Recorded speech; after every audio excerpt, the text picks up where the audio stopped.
Today, we are going to discuss the best players to claim or buy from the Ragnarok After Daybreak event in week 5 after discussing the previous players in the earlier videos. You'll find out which players are worth your shards or coins, who you should keep if you're lucky enough to pack them, and which ones to avoid at all costs. Let's straight away get into the video. The first player that we are going to discuss is Czech at 1500 shards. Amazing stats along with the 6 feet 5 inch height and the boosted skill points with the long thrower trait. He is good, but as I have mentioned in my previous videos, avoid spending shards on a goalkeeper position as they're inconsistent and seem to perform quite similar, especially if you have a good 107 OVR plus keeper. Rather, work on your defense and be less reliable on the goalkeeper. He would be in the keep tier list higher up the order, unless for OVR reason. In that case, you can definitely go for him.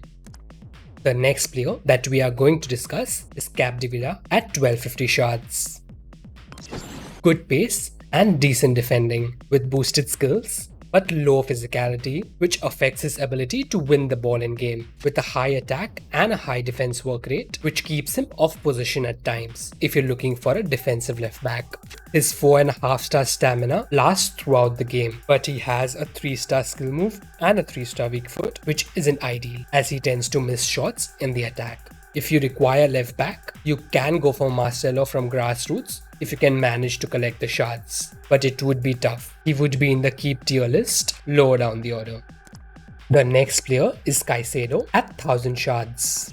Quite good pace for a CDM with decent defending but low physicality along with the 5'10 height, which does reflect in game. He does have a boosted skill point with an alternate centre mid position, but you should avoid playing him there due to the 3-star weak foot and the 3-star skill move. He does have a 4.5-star stamina, which is good, along with the dives into tackle trait, and a high defensive work rate and a medium attacking work rate, due to which his positioning in game is quite good. He would be in the keep tier list, somewhere here. Getting Silva from the exchanges would be a better option in my opinion, if you have the resources for it.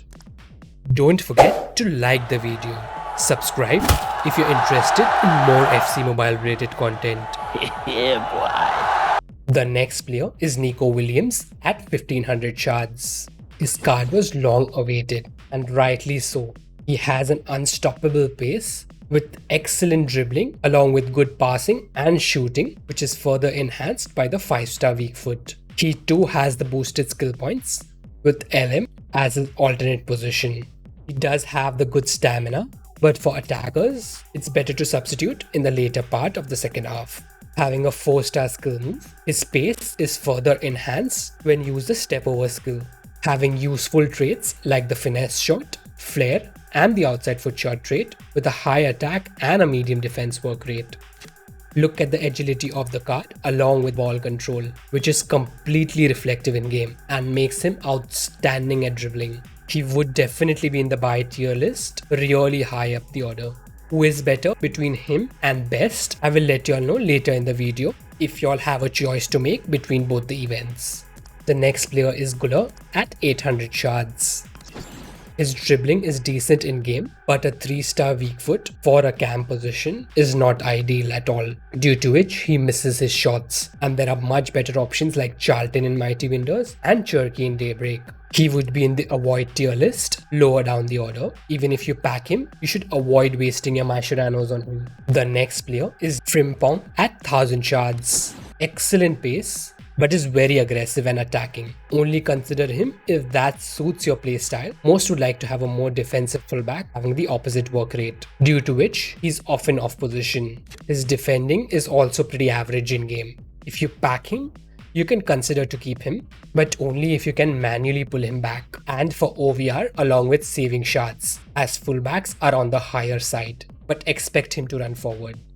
The next player is Guardial at 650 shards. Very good low budget defending option with really good defending and physicality, along with decent pace in game for a centre back. He has an alternate left back position and can be played there with his 4-star weak foot and the high attack and a high defense work rate, which suits that position more. He has a 6 feet 1 inch height along with the power header trait. He would be in the keep tier list higher up the order. The next player is Bierhoff at 800 shards. His finishing is really good in game, but he's on the slower side in terms of pace, which affects counterattacks. He also has a low stamina and a 3-star skill move with a 4-star weak foot. With very good striker options available, you should definitely not claim him. Even if you pack him, you should avoid him unless you are new to the game. In that case, he's better than the other striker options in this category. We'll quickly run through the next players. Nuani at 300 shards. Good pace with the ball along with dribbling, but a 3-star weak foot and skill move for an important right wing position is an avoid. The next player is Dwinter at 300 shards. You can keep him if you're relatively new. For most, he would be an avoid with much better options available. Next is Skola at 450 shards. Very slow in game with a 3-star weak foot and a 3-star skill move. He too would be in the avoid tier list, lower down the order. Next is Bellingham at 300 shards. He will also be in the avoid tier list. Next player is Manuk at 450 shards. He too would be in the avoid tier list. The next player is Hall at 200 shards. You can definitely keep him if you are new and don't have a decent left back. Otherwise, for most, he would be in the avoid tier list but higher up the order. The next player is Balba at 200 shards. He would be in the avoid tier list after Mark. Next player is Molero at 200 shards. He's quite playable if you're looking for an LM position, but has drawbacks like the 3-star skill move and no dexterity, and does not even have an alternate left wing position. He too would be in the avoid tier list. The last player is Nipan at 200 shards. He's quite playable at the cam position if you're new to the game, but for most, he should be avoided at this stage in the game. This is how a tier list looks like after adding the week 5 players. Consider claiming the top tier players and then move lower down the order as per your shard count and the stage at which you are in the game. Coming back to who is better between Nico and best in my opinion, Nico is a better choice in terms of performance in game, having better pace, stamina, agility and the 5-star weak foot, which is really helpful. His finishing and dribbling is equally good to best. If you have a choice between both the events, definitely go for Nico Williams. Watch the other parts of the video here. If you enjoyed the content, make sure to drop a like. Subscribe if you're interested in FC Mobile content.